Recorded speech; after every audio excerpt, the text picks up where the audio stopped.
नमस्कार, मैं हूं राशिद और आपके सामने फिर हाजिर हूं बड़ी खबरों को लेकर।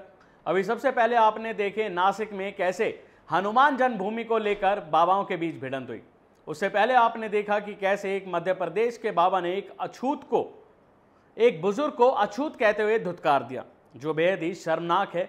बाबाओं की ऐसी हरकतें देखकर आखिर मन विचलित हो जाता है। आखिर सब इनके सामने सिर झुकाते हैं, इनको गुरु मानते हैं। ऐसे ही एक मामला आया है गुजरात से, जहां प्रधानमंत्री मोदी गुजरात से आते हैं और उसी गुजरात में एक और स्वामी का भंडाफोड़ हुआ है। ये स्वामी कोई और नहीं बल्कि मंदिर के आश्रम को चलाते थे। और इस स्वामी की करतूत अगर आप जानेंगे तो आप हैरान हो जाएंगे। मैं आपको पहले खबर बता दूं, उसके बाद मैं आपको सारी कहानी बताऊंगा। इसे देखकर आप समझ जाएंगे कि आखिर धर्म की आड़ में क्या क्या हो रहा है। आस्था की आड़ में आपके बाबा आपके साथ कितना बड़ा खिलवाड़ कर रहे हैं। गुजरात में नकली नोट छापने वाले गिरोह का खुलासा। खेड़ा के स्वामीनारायण मंदिर के आश्रम में छप रहे थे नकली नोट। ये देख सकते हैं आप, जहां मंदिर एक पवित्र स्थल है, एक धार्मिक स्थल है, जहां लोग अपना सिर झुकाते हैं, भगवान से मन्नतें मांगते हैं, और वहां पर ऐसे काम किए जा रहे हैं। मैं आपको पूरी खबर बता दूं। गुजरात पुलिस ने 2000 रुपए के नकली नोट छप रही एक गैंग का पर्दाफाश करते हुए स्वामी नारायण संप्रदाय के एक साधु गैंग के मुख्य सूत्रधार समेत 5 लोगों को गिरफ्तार किया है। केवल अकेले स्वामी नहीं है, और इनकी तकनीक भी अभी आपको बताऊंगा, जिसे देखकर आप और भी चौंक जाएंगे। अब तक 1.26 करोड़ रुपए कीमत के नकली नोट छप चुके हैं, यानी कि वो मार्केट में आ चुके हैं। अंदाजा लगाया जा रहा है उनमें से 70 लाख रुपए के नकली नोट बरामद हुए हैं। नकली नोटों की डिलीवरी प्रसाद के बॉक्स में करते थे। बाबाओं का दिमाग देख रहे हैं आप, बिल्कुल वैज्ञानिकों से भी तेज। किसी को शक ना हो, कानों कान खबर ना लगे लोगों की नाक के नीचे से कैसे काम करते थे बाबा, वो ये खबर आपको दिखा रही है। इसके बाद मैं आपको बताऊं, इस मामले में डीएसपी ने बताया कि साधु की पहचान राधा रमन स्वामी के रूप में हुई है, और राधा रमन खेड़ा जिले के सुखी के मुवाड़ी स्थित आश्रम का स्वामी है। यह मंदिर स्वामीनारायण संप्रदाय के वड़ताल मंदिर के अधीन है और 4 साल से निर्माणाधीन है। पिछले 2 महीने में यहां सूरत के लोगों का आना जाना बढ़ गया था, लेकिन धर्मस्थल होने के कारण किसी को भी कोई शक नहीं हुआ। ये खबर है और ये कर्मकांड है हमारे गुरुओं के, हमारे साधु संतों के, हमारे स्वामी के।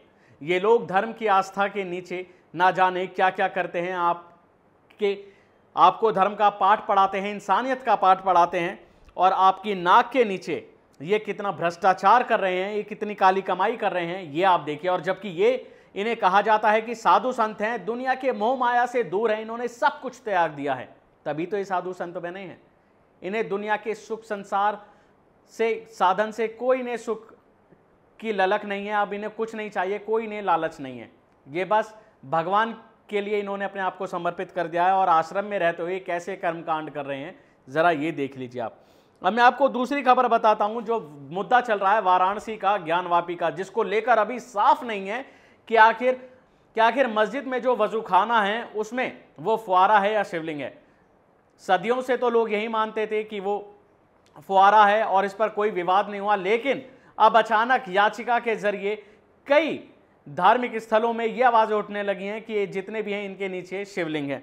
और इस शिवलिंग को लेकर स्वामी अवमुक्ति रेशवानंद को पुलिस ने, प्रशासन ने ज्ञानवापी में शिवलिंग पूजन करने से रोक लिया है। बाबाओं की हिम्मत देखिए जरा आप, जिस पर मामला चल रहा है, जो अभी स्पष्ट ही नहीं है, जो अभी साबित ही नहीं हुआ है कि यह शिवलिंग है, उस पर ये पूजन करने जा रहे थे, और पुलिस प्रशासन ने रोका तो अनशन पर बैठ गए हैं।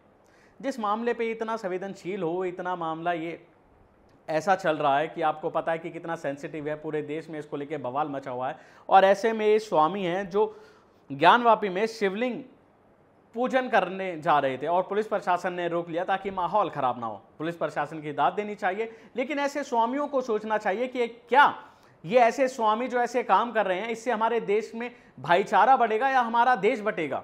सोचना चाहिए। जो पुजारी हैं, ये जो स्वामी हैं, ये आखिर कर क्या रहे हैं?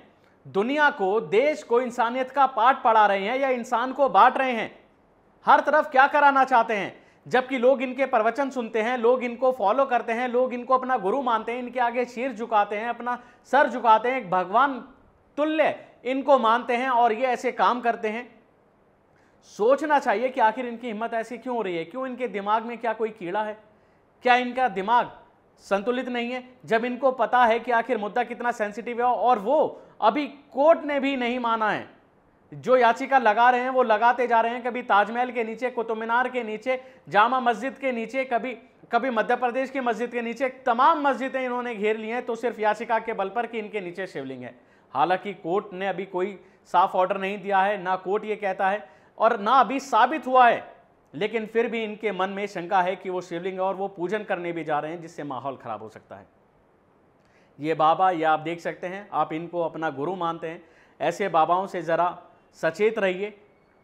अभी कुछ दिन पहले एक बाबा का वीडियो वायरल हुआ था, जो मध्य प्रदेश में एक बुजुर्ग पैर छूने आ रहे थे और उनको अछूत कहकर धुतकार रहे थे। ये बाबा की करतूत है। क्या ऐसे होते हैं बाबा? जबकि बाबा सबको समान मानते हैं, सब उनका आशीर्वाद लेते हैं, बाबाओं को अपना गुरु मानते हैं, लेकिन ये ऐसे कुछ बाबा हैं जो धर्म की आड़ में ना जाने अपने भक्तों को बरगला रहे हैं। और जब तक भक्तों की आंख नहीं खुलेगी ना, तब तक इन बाबाओं का धंधा ऐसे ही चलता रहेगा।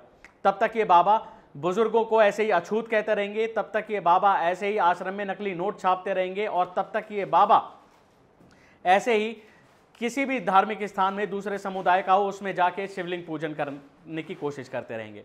आप लोग जागिए, आप लोग अंधभक्त नहीं बल्कि देशभक्त बनिए और बताइए कि आखिर क्या सही है क्या गलत। क्या इन धर्म गुरुओं को इतना मानना सही है? क्या इन धर्म गुरुओं के अगर कोई कर्मकांड सामने आ रहा है तो क्या आप उस पर आवाज़ नहीं उठा सकते? क्या आप उनके खिलाफ बोल नहीं सकते? एक मंदिर के पुजारी जो कि आश्रम चला रहे थे, वो नकली नोटों का धंधा करता हुआ पकड़ा गया और प्रसाद के रूप में वहाँ पर नकली नोट भेजा करते थे। कितना सही है? आप सोच रहे हैं कि लोग प्रसाद ले रहे हैं, बल्कि प्रसाद नहीं बल्कि वो धंधा कर रहे हैं, काला धंधा। जो नोट आपके और हमारे बीच बट चुके हैं, जरा सोचिए और सोच के बताइए आखिर कहाँ जा रहा है हमारा समाज। जिन्हें आप साधु संत स्वामी मानते हैं, आखिर वो आपकी नाक के नीचे, आपकी आस्था के नीचे क्या कर रहे हैं? धर्म का पाखंड जो इन्होंने चला रखा है, आखिर वो उसके नीचे क्या कर रहे हैं? जब तक आप आवाज़ नहीं उठाएंगे तब तक ये गोरखधंधा, ये व्यवसाय ऐसे ही चलता रहेगा। मैं ये नहीं कह रहा कि सभी बाबा ऐसे हैं, बल्कि कुछ बाबा ऐसे हैं जो ऐसे खबरों में आते हैं, जिनके काम बिल्कुल भी सही नहीं है। उनके खिलाफ आप आवाज़ उठाइए और हक की लड़ाई लड़िए। शुक्रिया। नेशनल दस्तक की आपसे गुजारिश है कि अगर इसको बचाना चाहते हैं तो नेशनल दस्तक को सब्सक्राइब करने के लिए रेड कलर के सब्सक्राइब बटन को दबाएं, फिर बेल आइकन की घंटी दबाएं। नेशनल दस्तक को बचाने के लिए बहुत जरूरी है कि हर खबर को शेयर करें, लाइक करें, कमेंट जरूर करें।